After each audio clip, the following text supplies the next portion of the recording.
Yo soy Mariano Corbacho, soy director de cine documental. Mi vinculación por ahí con la facultad se debe a que quien fuera decano de la Facultad de Arquitectura durante el periodo 1976-1982 fue mi abuelo, Héctor Mario Corbacho, que fue básicamente el decano puesto por el gobierno militar en aquel entonces. Y se da la particularidad por ahí de que es uno de los decanos de las facultades de la UBA que mayor tiempo duró dentro de su cargo dentro del régimen militar. Nosotros hace un tiempo a esta parte, con un grupo de compañeros, Martín de Dios y Juan Pablo Díaz, empezamos una investigación sobre un disparador que yo tenía, que era una cuestión particular, que a mi abuelo lo habían tratado de asesinar en 2 oportunidades, con una bomba dentro del ascensor de uso exclusivo del decanato y una bomba puesta en el auto, acá en el patio de la facultad. Esa pregunta disparadora de por qué te quisieron matar, ¿no?, es lo que nos llevó a todo un proceso de investigación, de poder entender qué intereses eran los que mi abuelo y para qué intereses construía y qué otros tipos de planos de construcción o qué otro tipo de perspectivas de vida él venía a detener o a destruir, básicamente. Eso, hoy por hoy, después de 4 años de investigación, se consolidó en una película, ¿no? 70 y pico es la película, y todas esas preguntas que por ahí yo tenía desde los 12, 13 años, se pudieron canalizar por medio de esto, un producto audiovisual que bueno, también es un poco interesante también el hecho de cómo surgen esas preguntas, porque yo no me entero de casualidad que mi abuelo lo trataron de asesinar. Estamos hablando de organizaciones político-revolucionarias, o sea, la bomba dentro del auto se la adjudicó Montoneros. Entonces, ese tipo de preguntas, de cuestiones, a mí me surgen porque mi abuelo, a los 12 años, me muestra una serie de archivos personales de él que él había guardado, que eran amenazas de muerte que recibía sistemáticamente por medio de diferentes organizaciones, PRT, FARC, Montoneros. Entonces él me muestra esto, como para poder contextualizarme y mostrarme un poco, si se quiere, cómo había sido el clima dentro de su gestión en la Facultad de Arquitectura. Después de 4 años de investigación y de poder vincularnos con muchísimos estudiantes, docentes que vivieron dentro del periodo 1966 hasta más o menos el 82, 83, pudimos hacer una buena lectura de qué es lo que se estaba gestando dentro de la facultad y cómo ese proceso que se estaba dando, impulsado inicialmente por el movimiento estudiantil en coordinación con los docentes, se estaba constituyendo un poder paralelo al Estado que estaba logrando generar poder popular, básicamente. Organizaciones de base que podían generar movilización y que podían incluso generar contenidos teóricos para disputar las formas tradicionales de enseñanza que se dictaban dentro de la facultad. Eso tuvo un periodo de auge masivo, donde hubo una gran aceptación por parte de los estudiantes, básicamente entre el año 68 hasta más o menos el año 73, mediados del 74, cuando la sistematización de la represión, impulsada por el ala derecha del peronismo, particularmente, o motorizado más que nada dentro de lo que podría ser la AAA, pero con muchos elementos reaccionarios dentro del peronismo, empezaron a desorganizar ese proceso de movilización. En el año 76, la represión ya es de un punto tal, ya hay una naturalización de esa represión que se institucionaliza dentro del golpe de Estado del 76. En ese punto del golpe de Estado del 76, hay diferentes elementos que esta junta militar toma como para poder generar una periferia de consenso en otras capas de la sociedad, en elementos reaccionarios, en este caso encarnado dentro de la facultad, en el carácter de mi abuelo. Mi abuelo no era militar, era un civil, y como él tenía todo un equipo de trabajo que estaba dentro de la facultad, civiles, también con elementos militares dentro de la facultad que estaban puestos como interventores, pero que la gran mayoría de esos elementos eran civiles. Dentro de esos civiles, conservadores, digo, por testimonio también de entrevistados que nos dicen antidemocráticos, ¿no? Que tenían también elementos gorilas también, se podía generar un cierto ala de consenso dentro de una cierta intelectualidad que podía proyectar e impulsar estos espacios como la facultad en ese momento. Claramente, ese proyecto que impulsaba mi abuelo dentro de la facultad tenía connivencia con la represión directa que sufrían los estudiantes en aquel momento. Estamos hablando de secuestros, extorsiones, desapariciones, y había por parte de mi abuelo, que no podía mantenerse imparcial ante esta situación, siendo él el director de la casa de estudios y teniendo contacto también tanto con docentes como con estudiantes en su cotidianidad, no podía ser imparcial ante esta situación de saber que tanto docentes como estudiantes estaban siendo desaparecidos. Es decir, no manifestarse en contra de esta política represiva, bueno, evidencia claramente un acto de connivencia y que, bueno, parte de la investigación es tratar de entender cómo esos proyectos políticos, ¿no?, represivos y también los proyectos que venían desde el campo popular se expresaban y cuáles fueron esas diferentes aristas que trabajaron y cómo uno con el otro tenían intereses ajenos, ¿no?, intereses confrontados.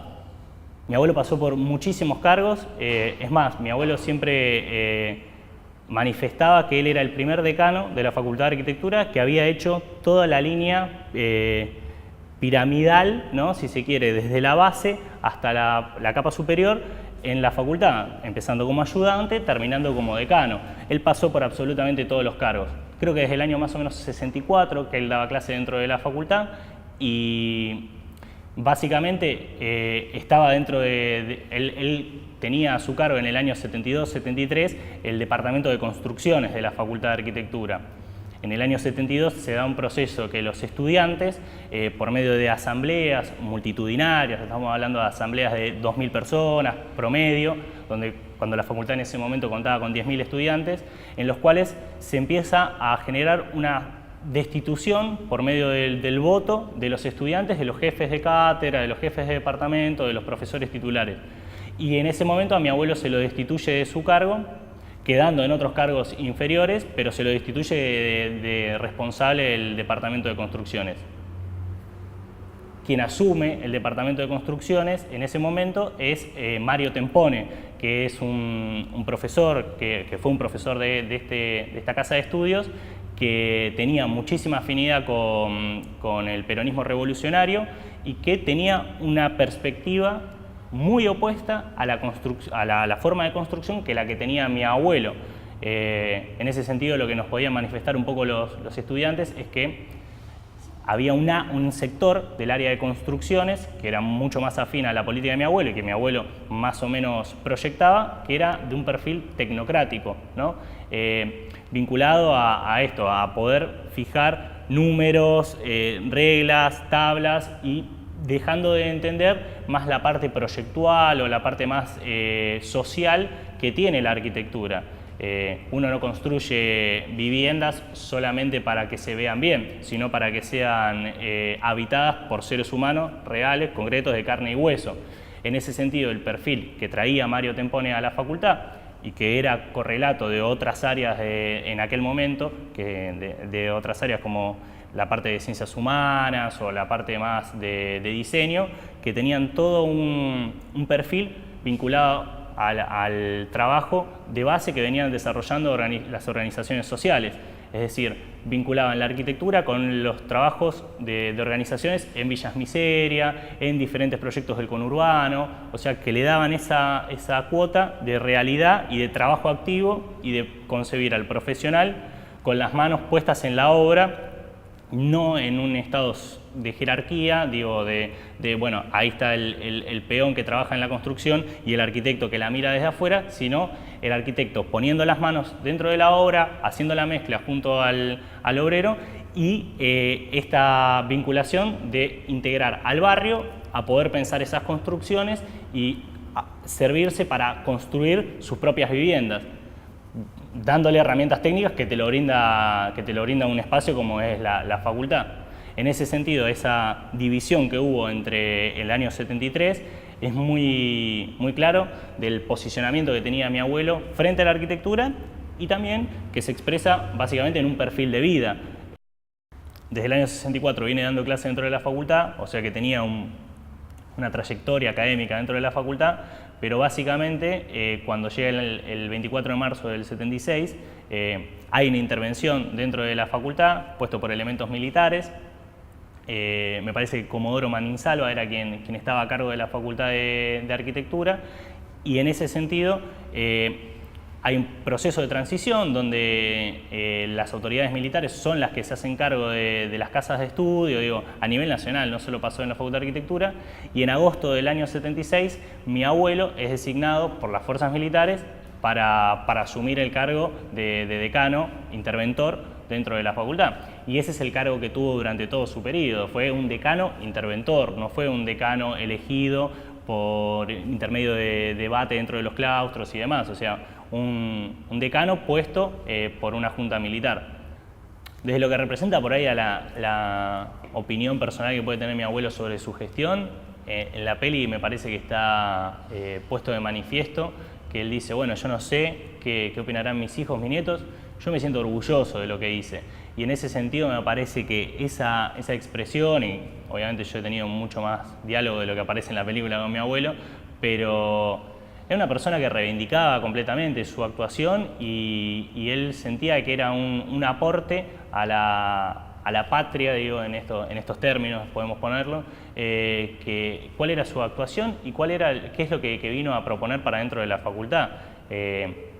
Hay entrevistados que nos han dicho, bueno, él tenía una perspectiva por ahí de pensar que la facultad estaba entrando en años anteriores a su gestión en una toma ideológica que no representaba los intereses que una facultad realmente debería propulsar. Y en este sentido él venía a hacer ese proceso, ¿no? Como destruir ese proceso de construcción previo que se venía generando.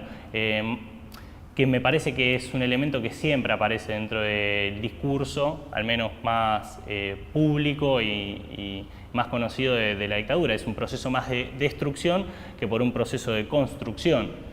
Obviamente sabemos que ese proceso de destrucción tiene objetivos de desarticulación social, ¿no? Para tratar de imponer modelos sociales, modelos culturales, modelos políticos, y que fundamentalmente se enraizan en proyectos económicos, ¿no? Mi abuelo me parece que siempre fue, en ese sentido, pecó un poco de autorreferencial, ¿no? Y ese marco de generalidad a veces es un poco más complejo de verlo cuando uno centra todo su relato sobre su figura y su participación como testimonio de vida, testimonio directo. Mi abuelo no era un cuadro ideológico, mi abuelo era funcional a un proyecto político que tomó diferentes elementos como para poder expresarse e imponerse. Lo que sí estoy convencido que él creía que la facultad es un espacio para venir a aprender. Y el aprendizaje que uno se lleva de la facultad o de cualquier otro espacio de estudios es lo que te puede impartir un docente, que tiene más conocimiento, tiene más trayectoria y demás. Todo el resto de aprendizaje que puede venir por parte de esa relación real que existe, las tensiones, las contradicciones que genera el propio sistema educativo y la autogestión por parte de diferentes elementos, digo, docentes, no docentes, estudiantes, él no lo veía como un aprendizaje ni algo que fuera necesario, importante y que hubiera que impulsar. Todo lo contrario, todos esos elementos de toma, de movilización, de discusión, de horizontalidad, él lo veía como algo que atentaba contra el sistema tradicional de educación. Y eso es lo que él no quería o no podía tolerar y que por eso su política pedagógica venía en las antípodas de eso. Que nos pudimos llevar una buena lectura, como un paneo general de investigación, como para obtener herramientas mucho más sólidas sobre el contexto general de la Argentina entre el 66 y el 83 y en particular sobre la Facultad de Arquitectura.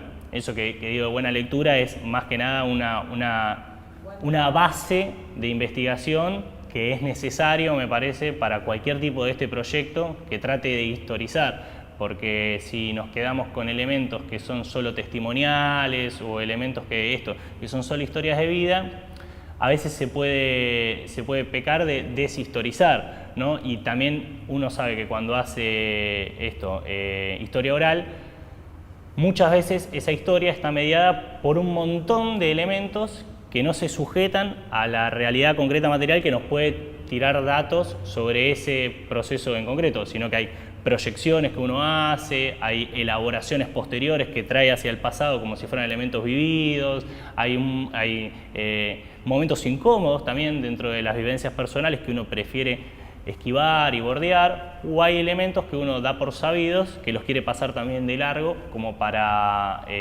no seguir profundizando en eso, y que por ahí a uno le interesa exactamente eso. Entonces es muy subjetiva la historia oral, y en ese sentido haber trabajado con Juan Pablo Díaz, que era un investigador, recibido de la Facultad de Filosofía y Letras, que es su trabajo cotidiano, la investigación, y que se ha especializado en ese periodo, fue un elemento vital para que el proyecto pueda encauzarse dentro de esos marcos que nosotros sentíamos que eran mínimamente, que eran los marcos mínimos que teníamos que tener como para poder desarrollar un proyecto de estas características. Creo que la película en ese sentido trae un aporte a la generalidad de la cinematografía nacional, incluso también como elemento a la historiografía, de poder pensar proyectos políticos, ¿no? Cómo esos proyectos políticos se expresaban dentro del plano cultural pedagógico, que al menos yo en la filmografía nacional no he visto muchos materiales que puedan tomar al movimiento estudiantil dentro de los años 60-70 como un actor a analizar. Por ahí hay materiales que se refieren mucho más hacia el movimiento obrero, las organizaciones sociales y político-militares de esos años tenían una composición obrera del 70%, o sea, me parece lógico también de que haya un análisis sobre ellos. O también materiales que se refieren a las organizaciones políticas directamente. Pero el movimiento estudiantil, donde se nutrieron muchísimos, donde se formaron muchísimos cuadros militantes, no ha sido un actor social que haya sido retratado. En ese sentido también creo que es un aporte poder pensar nuevos actores y cómo esas prácticas cotidianas generaron esto, conciencia crítica, nuevas formas de relaciones sociales, ¿no? Que abonaba obviamente a proyectos políticos mayores, estaban totalmente articulados, no eran que eran proyectos estancos, sino que tenían una vinculación orgánica con sus espacios de militancia. Por ahí a veces cuando alguien me pregunta, ¿no? Bueno, ¿cómo viviste vos esta situación personal de hacer este material? Yo personalmente a mi abuelo yo lo quería un montón, o sea, yo tuve una relación excelente con mi abuelo. Entonces, este no es un material que habla por ahí desde un odio o un recelo hacia la figura de mi abuelo. Yo trato de entenderlo a él como un actor dentro de la historia, ¿no? Y qué participación, qué rol tenía él dentro de lo que hoy podemos llamar historia. Entonces, en ese sentido, ha sido un proceso lleno de contradicciones personales, ¿no? Lleno de traspiés, de dilataciones también por dejar reposar, ¿no? También el material, no por querer abandonarlo, porque eso nunca sucedió, pero sí por asentar, ¿no? Por reposar, porque escuchar ciertos testimonios de mi abuelo en primera persona, que nunca había tensionado para que salgan esos tipos de testimonios, se genera eso, contradicciones afectivas, ¿no? Pero el proyecto está centrado en poder lograr esa separación entre lo que es la figura pública y la figura privada, que al fin y al cabo es indisoluble, no se puede separar. La persona es siempre la misma, pero tratamos de tener el mayor recaudo para que se dejase de manifiesto que había un cariño hacia mi abuelo, había un cariño que estaba dado por el vínculo y que ese vínculo siempre se mantuvo y nunca fue traumático. Pero no dejar de que ese cariño eclipsase todo lo que estaba por detrás, que es lo fundamental del proyecto. tratar de entender cuál ha sido la actuación de mi abuelo como actor determinante dentro de la Facultad de Arquitectura. Es importante pensarlo en esos términos. Yo por ahí tengo muchas contradicciones personales. Mi abuelo nunca manifestó contradicciones. Él siempre se mantuvo dentro de su línea de pensamiento, ¿no? Él manifestaba, digo, yo soy vertical, ¿no? Y no tenía pruritos ante eso. Podía decir tranquilamente que si a él le daban una orden, él la acataba, ¿no? Salvando la situación de que él decía, yo no tengo obediencia de vida, o sea, nunca juré por la patria morir. Entonces, en ese sentido, todo lo que su moral le permitiese, lo iba a hacer. Cuando uno a él le pregunta directamente, bueno, ¿a vos no te incomodaba trabajar dentro de la ESMA? Sabiendo, digo, estamos hablando de una persona que en mediados de los 60 trabajó dentro de ese espacio, que vio un proceso de transformación, en elevarse los controles de seguridad para los civiles que trabajaban dentro de la ESMA, que vio los cambios edilicios, digo, o sea, pasar de los lugares donde tradicionalmente eran puntos de encuentro entre los docentes y militares, a sectorizarse, los militares por un lado, los civiles por otro, y que esos espacios de encuentro pasaran a ser espacios de detención, básicamente, lo que se conoce como el casino de oficiales. Eso yo le preguntaba, ¿a vos no se te complicó tu trabajo cotidiano, digo, sabiendo que a 200, 100 metros tenías digo, posiblemente estuvieran torturando a alguien, que estuvieran secuestrando a alguien? Él jamás puso reparo en eso, no era una cosa, porque me parece que en ese sentido él se escudaba, ¿no? En decir, bueno, yo no lo sabía, sin decirlo, yo nunca vi tortura, ¿no? Entonces, esa cosa de, bueno, yo no quiero saber, no me quiero enterar, ¿viste? Yo sigo con la mía, y al fin y al cabo, bueno, digo, es funcional a los intereses que nosotros estamos proyectando. Digo, habrá una necesidad de generar ese espacio también como para que exista, para detener toda esta locura que está sucediendo en esta sociedad subversiva y demás, digo, con esos términos y elementos. No en esos términos tan digo, gracioso que lo estoy poniendo, es como bufón, ¿no? Que lo estoy poniendo, parece Aldo Rico que está hablando. Porque digo, por ahí es esa situación que yo tengo con mi abuelo, de que también me cuesta verlo como una figura en esas características. Obviamente él estaba en oposición, no hace falta ni decirlo, a cualquier elemento que considerase subversivo o cualquier sistema de organización de esas características. Pero cuando a uno le pregunta directamente si a vos no te incomodaba trabajar dentro de ese espacio, él no pone reparo, no tiene incomodidad. Y también las entrevistas se dieron en testimonios que por momentos parecían esquivos, ¿no? Había cosas que no quería contar, ¿no? Había cosas que él no quería profundizar. Obviamente uno quiere, por la curiosidad personal que me genera a mí como nieto, saber cuál ha sido la actuación de mi abuelo en primera persona y no por terceros, pero aún así hay testimonios que no se llegan a manifestar y que me parece que también eso es parte de la búsqueda, ¿no? que tratamos de hacer nosotros y que entiendo que muchísimas otras personas se encaran. Estos factores medio de rompecabezas, ¿no? Bueno, testimonios de acá, con testimonios de allá, con noticias de acá, con documentos de allá, empiezan a generar un entramado, ¿no? Que te da mayores herramientas para poder comprender ese periodo y cuáles son las consecuencias directas que ese periodo nos deja hoy en el presente.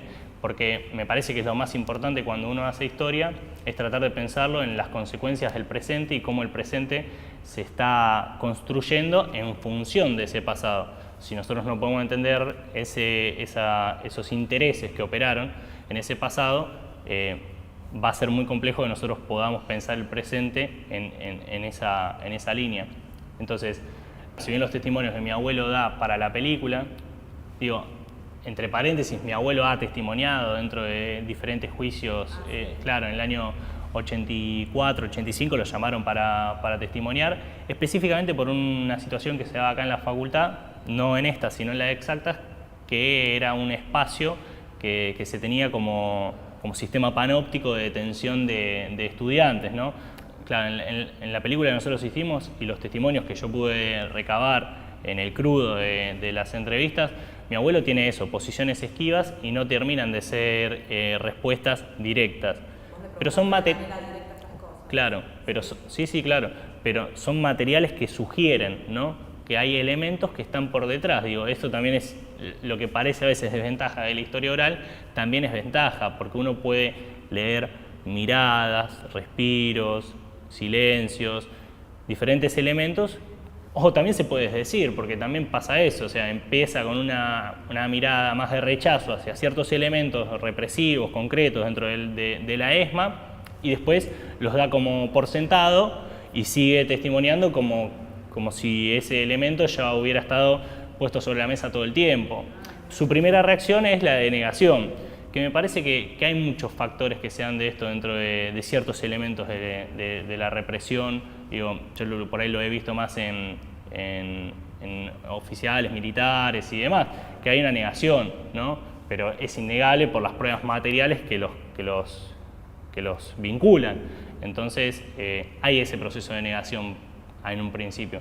Después, con el tiempo, uno se da cuenta que esa negación no es tal, porque después se presenta como un elemento cotidiano. Diferentes estudiantes y docentes nos contaban por ahí que en el pabellón de al lado, de Ciencias Exactas, había dentro de lo que era, me parece que era el subsuelo, un espacio construido que oficiaba de espacio de control, cacheo y ¿cómo es que se dice cuando? De interrogatorio para los diferentes estudiantes dentro de la Facultad de Exactas. Eso realmente yo no he tenido ninguna prueba material concreta que pueda atestiguar eso, pero sí en el año 85 mi abuelo es llamado a declarar por un juzgado federal por esa situación en concreto, para ver si él tenía conocimiento de que sucedía dentro de Ciudad Universitaria, dentro del pabellón de Exactas, un espacio que oficiase como centro clandestino de detención o como calabozo temporal o lo que fuere. Digo, se da dos cosas muy particulares. Muchos de los estudiantes y lo vinculaban con Coordinación Federal. Coordinación Federal, hay un caso puntual, que es el caso de Hernán Abriata, que es un estudiante de la Facultad de Arquitectura, que es detenido y que se acercan los diferentes servicios de inteligencia y elementos de Coordinación Federal, se acercan hacia la casa de los padres de Hernán Abriata diciendo que tenían una denuncia por parte de la Facultad de Arquitectura por acusarlo por acciones subversivas y demás. Bueno, yo por ahí hablando con la compañera de Hernán en aquellos años, Hernán hoy por hoy está desaparecido, me comentaba, digo, nosotros no le dábamos la dirección a nadie y era muy raro. Y esa información estaba dentro del legajo, sí, de la Facultad de Arquitectura, y que después hablando con diferentes personas que se encargaron de la recabación de los datos de los legajos, dijeron que ese legajo particularmente estaba tirado, escondido, caído dentro de los ficheros, o sea, un legajo que había sido puntualmente maltratado. Ahí entra, bueno, diferentes factores interpretativos, digo, casualidades, pero bueno, no es un legajo más extraviado dentro de la facultad, es un legajo de un estudiante de la Facultad de Arquitectura, detenido, desaparecido, y te lleva a pensar, bueno, en qué momento ese legajo fue desarchivado y que además se presentaron en la casa de los padres diciendo que venían de la Facultad de Arquitectura. Eso fue en el año 77, gestión de mi abuelo también. Entonces también entra a jugar esa variable, decir, bueno, hasta qué punto mi abuelo entregó listados, dio acceso a los servicios de inteligencia para que pudieran operar libremente, para obtener datos. ¿Nunca te contó nada? No, él nunca se adjudicó ningún tipo de desaparición de personas ni de haber oficiado en estos términos. Lo que sí él menciona y que nosotros lo pusimos dentro del corte final de la película es que Chamorro, que era director de la Escuela de Mecánica en aquellos años, principio de los años, o sea, segunda mitad de los años 70, dice que sí, que él los llamaba para tener conversaciones sobre cómo estaba funcionando la Facultad de Arquitectura, qué es lo que pasaba dentro de la Facultad de Arquitectura. Parece una cosa sabida o demás, pero digo, la Facultad de Arquitectura, absolutamente todos sus sus detenidos desaparecidos, todas las víctimas del terrorismo de Estado que tiene la Facultad de Arquitectura, eran todos militantes políticos. No es un elemento menor. La actividad político-estudiantil que tenía la facultad en los años 70 y finales de los años 60 también, había sido enorme. Esto que decía hace un momento, asambleas de 2000 personas, habla de una conciencia muy grande. Hoy por hoy las asambleas estudiantiles, uno puede participar de ellas, no tienen ese nivel de masividad. Entonces habla de un gran compromiso de los militantes, en el sentido de que han sido todos detenidos desaparecidos, que eran militantes y que además tenían un gran consenso por amplios sectores dentro de la facultad. Todas las historias de los militantes y todas las historias de vida de aquellos años son todas igualmente importantes, pero hay obviamente algunas que a uno individualmente le llaman la atención de forma particular. En este sentido, nosotros pudimos entrevistar a Nora Patrich, que ella era compañera de Horacio Machi, que muere dentro de un enfrentamiento con la policía en el año 77. Nora se da la particularidad por ahí de que tiene 7 familiares que han sido víctimas de la represión del terrorismo de Estado, entre ellos Alcira Machi, la hermana de Horacio, que era docente de la facultad, y el cuidurante, que también era docente acá en la facultad. Los 3 están dentro de la bandera que nosotros podemos ver en el patio central. Y también por ahí la historia de Viviana Lozada, ¿no? Compañera de Rodolfo Ortiz, él era dirigente nacional de la Juventud Guevarista, del PRT. También es una historia que por ahí a mí personalmente me llegó muchísimo y me ha sido muy importante poder tener una relación que afortunadamente trascendió, solamente la entrevista. Muchas veces pasa por ahí que uno hace una entrevista y bueno, chao, nos vemos, se dan la mano y nunca más se ven. En ese sentido yo tengo diálogo a menudo con ambas personas y me parece que ha sido muy importante cómo ellos, Nora desde el lado de FAR Montoneros y Viviana Lozada desde la perspectiva del PRT, me pudieron dar su cosmovisión de aquellos años y ese perfil militante, esas características de abnegación que expresan ambas dos, cómo la militancia te atravesaba toda la vida, incluso te trascendía a vos, porque las dos tienen hijos que nacieron en aquellos años y decían, bueno, ¿qué pasará con nosotros si morimos, ¿no? O sea, la muerte era un hecho que estaba muy presente dentro de la militancia y era un hecho que se asumía como tal. Estamos hablando de personas que daban la vida por sus ideas y eso me parece que es lo más interesante a resaltar.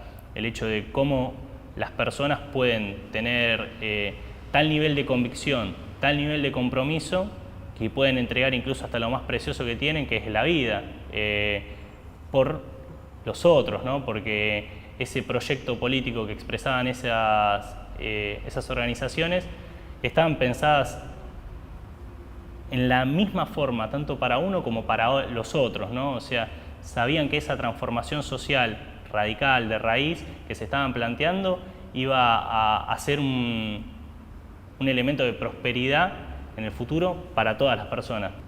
Eso me parece que es muy importante pensarlo, retomarlo desde el presente para poder construirlo desde el hoy en día, ¿no? O sea, tener esos niveles altísimos de valores y de compromiso y de sensibilidad social también.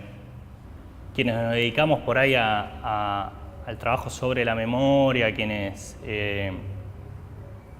abonamos a que haya mayor revisionismo histórico y que se pueda pensar cada vez más en el pasado, esto que decía, con una perspectiva del presente. Nosotros en nuestro trabajo cotidiano nos hemos encontrado con muchísimos baches, agujeros, que ha generado la represión del año 76, vaciando muchísimos espacios y desapareciendo muchísimos compañeros, pero que también ha sido una falencia que se ha proyectado mucho más allá de esos años. No ha sido solo patrimonio exclusivo la represión en términos de abandono de archivos y de pérdida de archivos y de destrucción y censura de archivos, sino que ha sido una constante que se ha mantenido durante muchísimos años. Digo, los canales de televisión que pasaron de ser propiedad del Estado a pertenecer a manos privadas, vendieron todo su patrimonio audiovisual. Estamos hablando del patrimonio audiovisual de la Argentina, que era parte de todos los que integramos esta sociedad, porque eran bienes públicos que se pasaron a manos privadas y hoy por hoy están desarticulados, perdidos, destruidos, y lo que queda está en manos de archivistas que le ponen un valor como mercancía dentro del mercado para que uno lo pueda acceder a ver. Imagínate las limitaciones que eso genera para quienes necesitamos esos materiales como para poder seguir profundizando investigaciones. O sea, claramente el mercado en este sentido rompe la lógica de rompecabezas que hablábamos que siempre propulsan las organizaciones de derechos humanos. O sea, llega un momento que la información se te acota porque no tenés los recursos económicos para accederlo. Y es importantísimo que podamos seguir dándonos la tarea para poder reconstruir ese pasado, para seguir recuperando mayor cantidad de elementos que nos brinden para poder pensar con mayor complejidad el periodo. Y creo que es una necesidad que tenemos todos y una obligación que tendríamos que llevar todos de pensar el pasado constantemente. Es un ejercicio que debemos hacer habitualmente, por esto que remarcaba, o sea, nos afecta directamente en el presente. Cómo nosotros construyamos el pasado desde el presente nos va a proyectar hacia el futuro. El recuerdo y la memoria de cualquiera de absolutamente todos los compañeros detenidos desaparecidos tiene en ese sentido el mismo valor. Cuando vos me decías esto, yo pensaba, bueno, a veces se habla de los 30.000, ¿no? Como ese número simbólico que han podido poner las organizaciones de derechos humanos y para poder simbolizar de alguna u otra forma todos esos datos de esas personas que no conocemos y que lamentablemente por ahí nunca conozcamos, ¿no? Estamos hablando de familias enteras que fueron diezmadas, que han sido secuestradas, detenidas, desaparecidas, que por ahí nunca vamos a poder enterarnos de su activismo político y que por ahí zafreros que se alejaban kilómetros enteros de su familia, tampoco nunca vamos a poder tener datos porque su familia por ahí incluso desconoce que han sido desaparecidos. Es enorme la tarea que se ha hecho hasta el momento y es aún más enorme la tarea que tenemos por delante como para poder seguir conociendo sobre las consecuencias de la represión, pero me parece que lo fundamental es que podamos entender cuáles eran los objetivos y los proyectos políticos sobre los que se cimentaba esa represión. Eso es el trabajo que tenemos por delante, además de poder seguir consiguiendo datos, hechos, fácticos sobre los compañeros, sobre las historias de vida y demás. Entender y poder proyectar hacia el masivo, que la sociedad en su conjunto sepa sobre qué se cimentó ese terrorismo de Estado, cuál era el objetivo final de ese terrorismo de Estado. Cuando logremos erradicar, porque por ahí dentro de ciertos ámbitos académicos e intelectuales ya está saldado la teoría de los demonios, pero dentro del masivo de la sociedad es un elemento que persiste. A mí no me sorprende escuchar que un docente diga que en la facultad solo se viene a estudiar hoy en día, que tenga ese tipo de declaraciones y que a mí no me sorprende, digo, porque uno lo encuentra en absolutamente todos los aspectos de la vida, tomando un taxi, en la cola del banco, en la verdulería. Yo creo que el concepto de solo se viene a estudiar a la facultad es el concepto de que se sabe que hay otros elementos en los cuales la facultad hace mella, ¿no? Que realmente es un espacio de debate, de discusión y que puede generar otras expectativas de las que uno tiene que las que te puede brindar la educación. El solo se viene a estudiar, yo lo entiendo como un elemento que sabe eso, sabe la potencialidad que tiene para la conciencia crítica, la facultad, pero no le interesa que esa conciencia crítica se proyecte, sino que solo necesita técnicos, operarios, que sean funcionales hacia el mercado y que le propongan las menores contradicciones para el funcionamiento actual de ese mercado. Porque finalmente lo que termina sucediendo en muchísimas facultades y universidades es eso, o sea, la facultad tiene un perfil liberal de educación en el cual el estudiante aprende los conocimientos con poca aplicación práctica, concreta, real, material sobre la vida y que sale al mercado laboral buscando un lugar para que lo contenga. No se le brindaron las herramientas para que él pueda desarrollarse profesionalmente mientras va haciendo su estudio y que pueda tener un lugar ni hablar siquiera de una proyección social de la carrera. O sea, eso es mucho más acotado el espectro que hoy por hoy existe sobre eso. O sea que esos elementos todavía, viven hoy como elemento del pasado. No se puede retomar una perspectiva social sobre la educación y se la ve funcional hacia el mercado de la educación.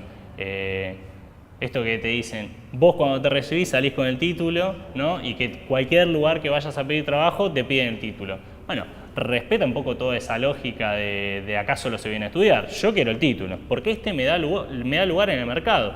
No me da lugar a poder pensar la sociedad de otro lugar, no me da lugar para poder pensar nuevas relaciones sociales, no me da lugar para construir una nueva sociedad. Me da lugar para tener un mango dentro de la vida que la necesito para reproducirme, o sea, necesito tener un trabajo para poder seguir viviendo. Entonces, en ese sentido, yo creo que viene esa de acá solo se viene a estudiar. Yo creo, por ahí, si mi abuelo me escuchase hablar, yo tenía relación con mi abuelo me escuchaba hablar y había cierta tensión en esas discusiones. El hecho de que haya una ruptura generacional, o sea, es mi abuelo, no es mi padre, yo soy su nieto, no soy su hijo, hace que haya como una cierta tolerancia a ese tipo de diferencias, no es tan marcada. El abuelo generalmente es el que te hace la gamba, el que te ayuda, pero con un hijo me parece que ese tipo, yo no tengo hijos, pero me parece que ese tipo de proyección se manifiesta de forma diferente. Igualmente no lo compartiría, no me enemistaría con mi abuelo por estas posiciones políticas en el momento histórico actual, que como uno va obteniendo conciencia social o se hace cuestionamientos sobre quién es, dónde está y dónde quiere estar, básicamente cómo uno activa en el plano social, que está obviamente íntimamente vinculada a qué posición política de vida lleva uno, es algo que se va construyendo a lo largo de toda la vida. Habrá disparadores, el no mantenerte ajeno a ver tipos durmiendo en la calle, pibes de 8 años aspirando Poxirrán, el que no te mantengas, que te erice todavía la piel eso, que te ponga mal al punto de tener que comentarlo sistemáticamente, el querer entender por qué cada vez hay más pobres y cada vez son menos los ricos, y todo ese tipo de preguntas me parece que lo que hace es que te lleva a preguntarte cientos de millones de preguntas que si vos no encontrás un marco de contención, si no le das un lugar de espacio de encuentro, puede ser una organización social, un partido político, lo que fuere, donde vos puedas canalizar todo ese tipo de inquietudes y que realmente puedas en conjunto, porque la transformación social se da en conjunto y de forma masiva, no se va a dar desde la individualidad. Yo no voy a poder cambiar el sistema económico individualmente, más allá de que lo deteste y que me produzca mucho dolor, no lo voy a poder cambiar solo. Necesito generar encuentros con otras personas que tienen esa misma necesidad y voluntad de cambio.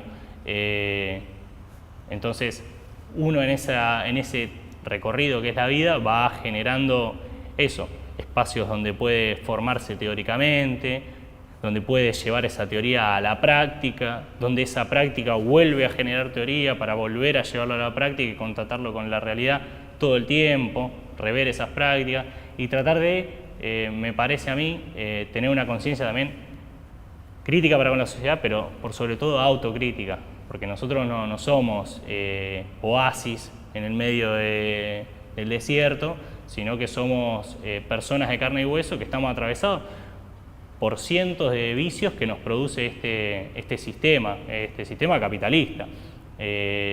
Entonces, ser autocríticos, analizarse a uno mismo como trata de analizar al otro, me parece que es un ejercicio que digo, no se va a agotar nunca en la vida, pero es un ejercicio que tenemos que llevar el compromiso de hacerlo.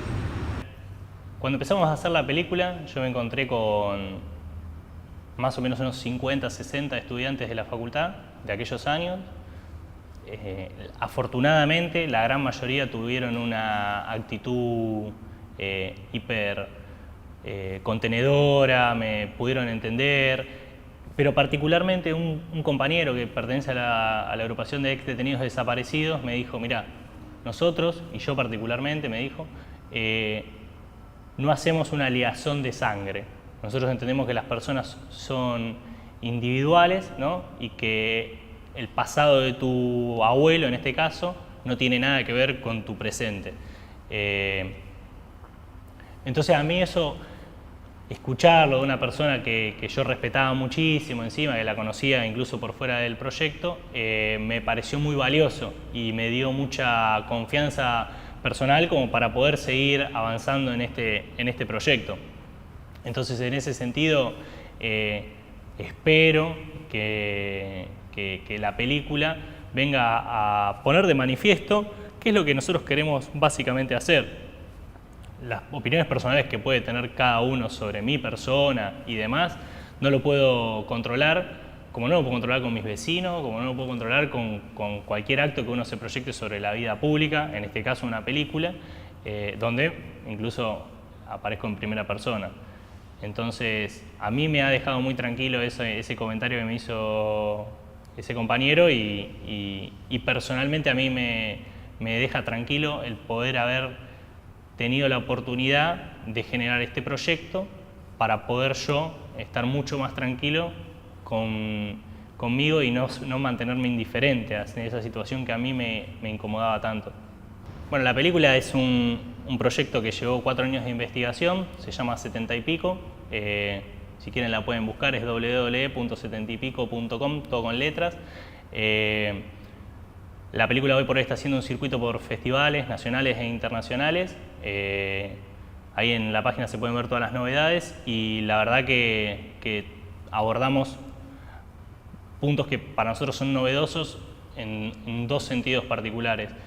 Uno que es el movimiento estudiantil como actor importante dentro del proceso de los 60 y los años 70, cosa que por ahí en la cinematografía nacional no ha explorado y que incluso la historiografía, si bien hoy por hoy tiene un poco más de producción académica en ese sentido, es un punto que ha sido bastante relegado para la historiografía nacional. Y otro punto que por ahí es el más llamativo es que por ahí no hay muchas películas, o yo personalmente no conozco tampoco, de que un familiar directo de un agente vinculado a la represión haga una película en oposición a aquella figura. Entonces, en ese sentido son 2 elementos que vienen a aportar algo nuevo, que me parece que es lo más importante cuando uno se presenta con un proyecto, es que pueda hacer un aporte y no seguir, por ahí refritando, dando vueltas sobre lo mismo. Un aporte en ese sentido que nosotros considerábamos que ya estaba agotado era el material de archivo, por lo cual nos dimos una tarea de investigación que nos llevó a encontrar materiales originales propios de la Facultad de Arquitectura, registrados por diferentes medios e individuos, y traer nuevas imágenes a ese archivo audiovisual que nosotros conocemos.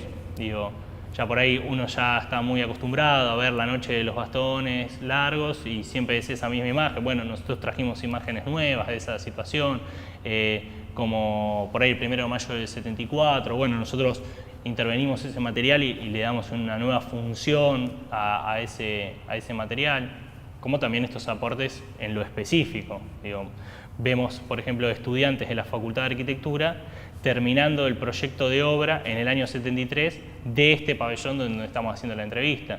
1000 estudiantes construyendo las paredes divisorias de la Facultad de Arquitectura. Un acontecimiento que a los 60 personas que entrevistamos nadie lo comentó. Digo, y que es muy importante pensar cómo las cátedras en aquellos años vinculaban a la teoría con la práctica y que encima tenían un proyecto a nivel, un aporte a nivel social nacional. Estaban construyendo las paredes de una universidad nacional. Esos son por ahí elementos que en la película se ponen de manifiesto y que ojalá en ese sentido sea lo que nosotros esperamos, que es un aporte a problematizar el periodo y el presente. Nosotros para la investigación esta que estuvimos haciendo, más o menos recolectamos o pudimos hacernos en promedio unos 1200, empiezo no, aparte empecé para... Todo el tiempo charlamos, trabajamos bien, o es que pensamos en el avión para hacer trabajo. Nosotros desde que empezamos por ahí la película, hace ya 4 años atrás, se dio que pudimos empezar a hacernos de diferentes materiales gráficos, fotográficos, cartas, etcétera, que hoy por hoy tenemos más o menos un caudal de entre 1200, 1500 materiales que son de todas las características, ¿no? Fotografías de estudiantes dentro de la facultad, de fotografías incluso del archivo personal de mi abuelo que tenía de la facultad, en actos académicos, incluso materiales que no le eran propios a él, que eran por ahí del periodo 72, ¿no? Que estaban por ahí, le llegaron a sus manos, que dan mucha cuenta del proceso vivido en aquellos años y del activismo estudiantil que había. Digo, estamos viendo, son fotografías que hay actos de montoneros dentro de la facultad, bueno, incluso yo te pude acercar una fotografía de Cámpora dentro de la facultad, actos reivindicativos de compañeros que mueren en manos de la policía, digo, en el año 72, 73, 74, y que son materiales que en ese sentido son un aporte a la facultad y a poder pensar la militancia dentro de la facultad en aquellos años. Y un poco también lo que hicimos fue todo un trabajo de investigación dentro de mediatecas nacionales, donde pudimos ir encontrando diferentes materiales que por ahí duraban 38 segundos, 40 segundos, 1 minuto, pero pudimos ir encontrando y haciendo una cronología por medio de esos materiales que son básicamente materiales dentro de la facultad, que se ven carteles de agrupaciones, que se ven testimonios de docentes, testimonios de estudiantes, asunciones de directivos, e incluso carteles que por ahí eran del cotidiano, más institucionales, como bueno, en esta facultad no se puede entrar si no tenés el documento de identidad, que son elementos valiosísimos para poder, digo, más allá de que todos lo supieran, ahí tenés algo que estaba proyectado de la facultad de forma institucional y que te iba demostrando cómo se cerraban las posibilidades y la autonomía universitaria en ese sentido. Esos elementos, digo, son los que nosotros ponemos en juego en la película. Las fotos que venían como negativo. Sí, hay una serie de fotografías que hay una serie de fotografías que nosotros nos pudimos hacer, que son dentro de la Facultad de Arquitectura. En el año 72 hay una destitución muy grande de docentes, entre ellos se lo destituye del cargo a mi abuelo, y que son los estudiantes entrando dentro de la facultad, las imágenes no son de los estudiantes, sino es el posterior, que hacen diferentes pintadas y desordenan un poco los despachos y la parte más de arriba, la parte más institucional en niveles de jefes de departamentos y decanato y demás, y desordenan un poco los espacios como para mostrar esa inserción que ellos tenían dentro del espacio y la posibilidad de mostrar dentro de una dictadura militar su descontento ante lo que estaba sucediendo también para con sus clases, porque la reivindicación máxima de los estudiantes entre el 71 y el 72, más allá del ingreso irrestricto, es decir, que no hubiera exámenes de ingreso, sino era la falta de aplicación que tenían las cátedras, o sea, la falta de aplicación práctica. Esto que decíamos, el pase de una educación más tecnocrática que había en los primeros años, en los finales de los años 60 y principios de los años 70, a esa perspectiva más social que se manifestaba de una forma explícita por parte de los estudiantes y que era la enseñanza que querían recibir. Esa aplicación de, bueno, que contábamos, que era de ir a los barrios, hacer construcciones populares y demás. Esas fotografías tienen el nombre de la persona que las tomó. Ramírez, González Varela, ¿puede ser? No sé, yo le digo González, pero digo, ¿para qué? ¿Qué objetivo tenía? ¿Era un relevamiento? Yo creo que... ¿Las tenía tu abuelo o se las dio? Sí. ¿O te las dio otra? Esas fotografías estaban dentro del archivo personal de mi abuelo.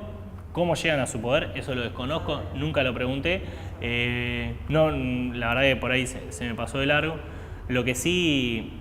son todas tomadas por la misma persona. Me parece que era un fotógrafo institucional de la facultad y que en ese sentido era, yo ahí no le otorgo un carácter de función represiva, sino que era más un registro de cómo estaba sucediendo en la facultad y hasta capaz poder elevar informes hacia la policía y denuncias institucionales. Bueno, le pintaron las paredes del despacho, iban a hacer una denuncia obviamente a la policía. Pero las que yo vi son del subsuelo, o hay una que es del despacho. ¿Cuáles son? ¿Cómo pasaste del subsuelo? Están las pintadas. Sí. Eso, no es... ¿Hay una del despacho también? Sí, sí, sí. No la vi, por eso me di cuenta que era el despacho. Sí, sí, sí. Entraban al despacho del decano. Claro, claro. Ahí conseguimos un video exactamente de ese mismo día también. Yo no le otorgo a eso un carácter represivo ni de servicio, sino me parece que era eso es una apreciación personal, lo desconozco a ciencia cierta, pero me parece que era más un registro, porque el fotógrafo es siempre el mismo, es un fotógrafo institucional, que fotografiaba los actos de la facultad, fotografiaba la entrega de diplomas de la facultad, las reuniones. Claro, realmente yo lo que tengo son fotografías que eran de mi abuelo, fotografías que él tiene de él, ¿viste? O sea, a él sistemáticamente lo he tratado de buscar durante 2 años, nunca pude dar con él. Me parece importantísimo poder encontrarlo, porque si él hoy por hoy conserva los negativos de esas copias, creo que sería importante para la facultad tenerlas, importantísimo, porque era el fotógrafo oficial de la facultad y operó en la facultad durante mínimo del 73, 72 en adelante, o sea, hasta el 83 seguro. Entonces es la persona que si hoy por hoy tiene esos archivos sería importantísimo contactar. Bueno, y lo último, contanos del archivo de Córdoba, lo que encontraste en filmes ahí, con eso cerramos. Sí, dale. Dentro de lo que es el CDA de la Universidad de Córdoba, es el archivo fílmico, ellos tienen las copias de todo lo que produjo Canal 12 y Canal 10 de Córdoba. Ellos tienen segmentado el periodo entre el 66 hacia principios del año 80. Y dentro de ese archivo es importantísimo realmente todos los registros que hay de la UBA en niveles generales, ¿no? Tienen un archivo excelente, muy bien conservado, por suerte, pero los archivos que tienen dentro del CDA de la UBA son enormes. Asambleas, movilizaciones, incluso represiones, actos, conferencias, material heterogéneo, siempre centrado sobre la vida político-estudiantil, y de la Facultad de Arquitectura particularmente también hay material muy valioso, asambleas, asunciones de diferentes actores, decanos, etc. Me parece que en ese sentido el archivo que tienen tanto ellos como el archivo que tiene el gobierno de la Ciudad de Buenos Aires en su museo, el Museo del Cine, también es un archivo valiosísimo.